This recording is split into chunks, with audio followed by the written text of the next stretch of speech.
Healthcare-associated infections are a serious and potentially deadly threat to anyone who spends a time in a hospital, any hospital. In fact, overall, not just the VA, but all hospitals, there's an average of 200 individuals who die every day as a result of healthcare-associated infections. This amounts to an estimated 75,000 people a year. Another 650,000 patients become infected each year during their hospital stays.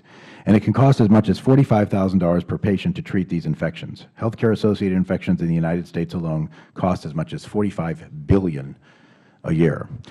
I would stress that these infections are not unique to the Veterans Administration's hospitals.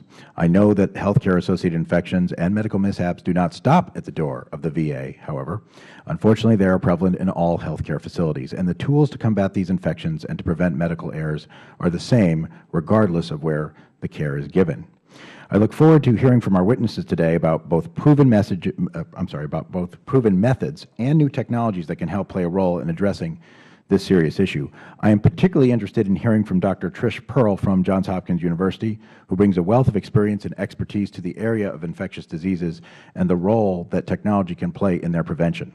She has firsthand experience implementing new technologies to combat hospital infections, some that work successfully and some that actually increase the rate of infection. I look forward to hearing from her about the possible benefits and potential downsides to implementing unproven technologies in the hospital settings. Mr. Chairman, I must confess, though, I do have concerns about the testimony of one of our witnesses, however, and that is simply that it wasn't submitted at all in a clear contradiction of this committee's rules and practices. It is the standard practice of the House Committee on Science, Space, and Technology to have advanced written testimony from witnesses before they testify. Today, the majority has taken the opposite approach and is willing to sit a witness from the Veterans Administration that has provided no written testimony in advance of this hearing. I am concerned that majority staff knew about this problem and did not rectify it in a timely manner and agreed to sit this witness without having written testimony prior to the hearing several days ago, rather than postponing the hearing or moving forward without this witness.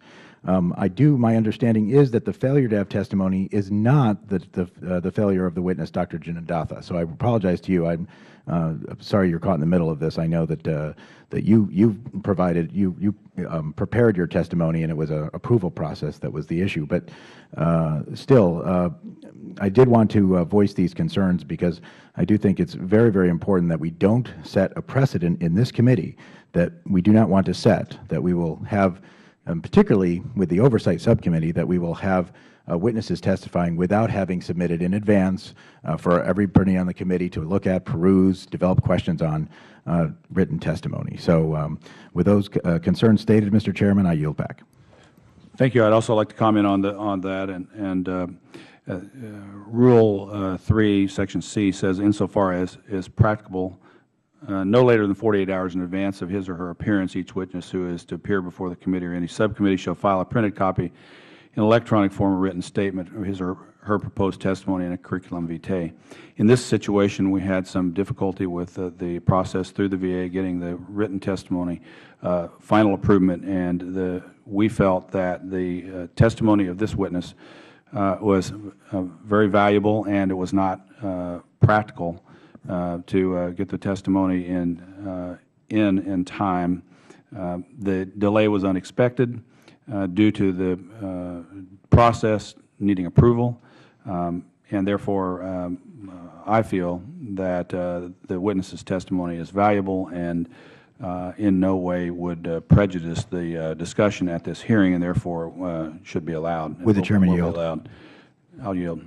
Mr. Chairman, I appreciate those comments, and I certainly, that's why I would not object to Mr. Jinadatha being a witness here, because I do believe that he has a lot of important things to say. But my understanding is that the majority staff did know about this in enough advance notice to have done something about it. So while I appreciate that at this point, of course, it couldn't be avoided, there was a point where it could have been, and that's my concern.